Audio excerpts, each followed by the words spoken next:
Hey, what's good guys? My name's Chris. Welcome back to the official WearTesters.com YouTube channel. And today we got the performance review on these bad boys right here. These, my friends, are the Adidas Dawn Issue 2. Twip, twip.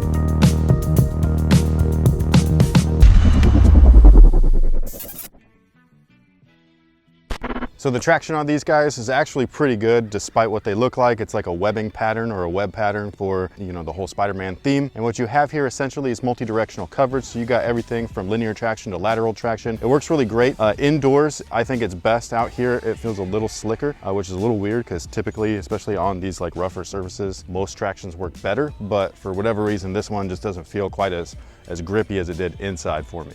Should I elaborate on what happened on the slip? Oh yeah, well you should elaborate, period, because in the traction portion... Yeah, so like, oh, okay, that's right. You spoke really fast and it just doesn't sound the way that I think you wanted it to sound. Yes, so I know that sounded confusing on the playback. I made it sound like they were good indoors and great outdoors, and that's not what I was trying to say. I apologize about that. What I was trying to say is that these were really good indoors. Outdoors was another story. I don't know why I couldn't get the same bite outside, and on the outside court, like opposite with these, right? Indoors, I couldn't get much grip out of these for anything. And then when I took them to the same court outdoors, they're phenomenal. And most of the time when I go to that court or any of the outdoor courts around here, they got that rough textured surface. And so when I'm hooping outside, it almost brings the traction up another level as far as overall grip. So yeah, so I didn't mean to make it sound like that these were great indoors and then greater outdoors. They're really good inside as far as what I've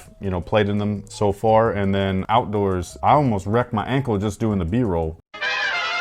Now, as far as durability is concerned, most of this stuff is really thick, so it should be good to go. However, right there at like the flex zones and things like that where they start to break apart, there are some really thin sections, so you will see some wear and tear, but it won't be anything crazy. But if you're hooping primarily outdoors, you should be already aware of what happens to your shoes outside, so you shouldn't complain. You know what I mean? It is what it is. You hoop outside, you're gonna f up. It's all good. Get them on discount. Now, as far as fit is concerned, they do fit true to size, which is surprising for Adidas. A lot of them, especially lately, or I shouldn't say lately, almost always, you go down half a size, but these guys right here, they actually are really, really narrow, especially right here at the midfoot section. It's one of those things where every time I put these on, I have to break this area in. It's a little annoying, but once you really start playing around, warming up, whatever you're doing out there, the fit is just kind of fantastic. Like you end up not noticing them after a while. There are these weird little fly wire looking lace strands. I haven't broken any. I do worry about that. Obviously, most people will. Now, as far as overall lockdown is concerned, because they're so tight in the midfoot, I really have no issues right here. Some people might want to go up half a size with these just because of the narrowness. And then the heel area, if you don't use these things right here, I didn't even notice them at first, but if you don't use those, you're going to feel like your heel's popping out, especially until that forefoot flex starts to really break in. These have a full length rubber outsole.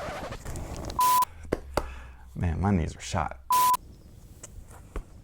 Sorry. That was slow motion. I know, sorry, I was just trying to be careful. Which you can see right there, and again, that also brings us back to the traction, that webbing pattern and all that stuff. Again, it's multi-directional, so linear coverage for all of that stuff. You got great toe-off coverage as well. There's lots of flex screws under there, which I really enjoy because this setup is the old feet you wear, but they're putting it back on their newer models. So again, this is kind of mimicking the foot's natural mobility flex, and then they extend it on the outsides, which is what you see right here, these little pods, and that's for just some additional stability. Now, the cushion setup on these guys is bounce. The first impression of them is lackluster. You put them on, you don't really feel anything. You don't feel that original bounce sensation. I do believe that's because it is a feet you wear setup, so they're a little bit thinner than previous bounce setups. However, once you start really running around in them, while you don't get that original bounce feeling or bounce sensation where it feels like it's like a nice rubbery foam compound, you still get a decent amount of cushion, but again, you get tons of court feel, and because of the feet you wear setup, you get lots of flex, and it just feels really good. So this is one of those shoes where when I put them on the first time, I was not really feeling it, especially compared to the original model. But once you started playing, man, like these things are kind of beasts. Like I really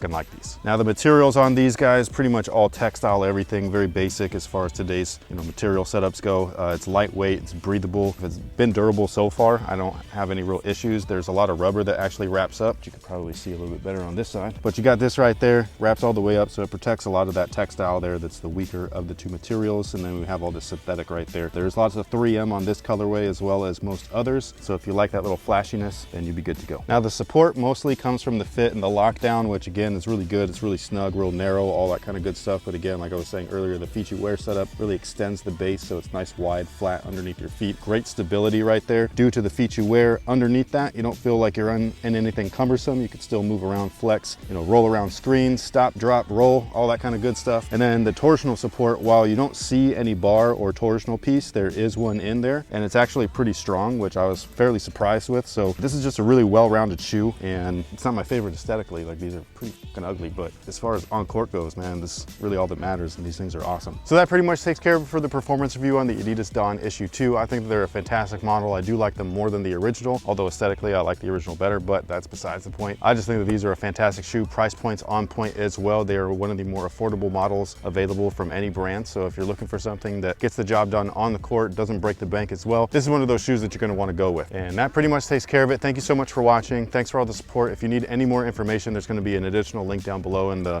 description box. So head over to WearTesters.com where you can read the written review, check out their price, their weight, their scores, all that kind of good stuff. So with that being said, I haven't warmed up in a minute.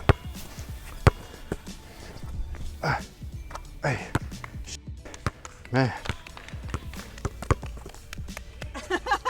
Okay, get out of here. So him and Dewey played 3 games, I think, that day. Yeah, that was the first one though. Across 2 pairs of shoes, so we could get the B-roll we needed. And I watched this guy at least twice. As soon as he would hit where the paint meets. Yeah, there's like a layer of the lines. Yes. And then there's the transition. I don't normally slip on those lines unless we're at an actual school where it's blacktop, because the lines on those blacktops are like really thick. The lines on these courts are not. They're just there. And most of us that play outside know, like, they're there for our guide. You know what I mean? Like, we run out, we clear at the 3, whatever. We play by ones, and then we clear every possession. That's how I like to play. But for whatever reason, man, like, as soon as, especially if I would hit anywhere near a line, like, these just wipe my ass out. Did you get that though? They don't bite right. That's how it's not good on this court. Yeah. They don't bite right. I just roll my shit. Are you okay? Yeah. Could have done something on the ground. I was playing in other shoes the same day and previous days and all that stuff. I've never had that happen there. I wasn't moving even that fast. I just hit him with a little cross and I went to go move back over, and the way that it skid and then stopped when it hit like a rough patch and it tweaked my ankle, and I was like, oh shit. Right from the jump, man. But I was fine. I just laced it a little tighter and I was good. But just something to warn, like, I did not have a great experience with these outside. They look really, like, the way that they move in the B-roll, I was like, man, like, the feet you wear thing in these is so good. So I like that. Not great outdoors. They were really good indoors though. Oh. That was a up. That was a up. I'm just lucky I could shoot, because that up. That was super. I was just staring at the line waiting for the ball to touch. 5-2.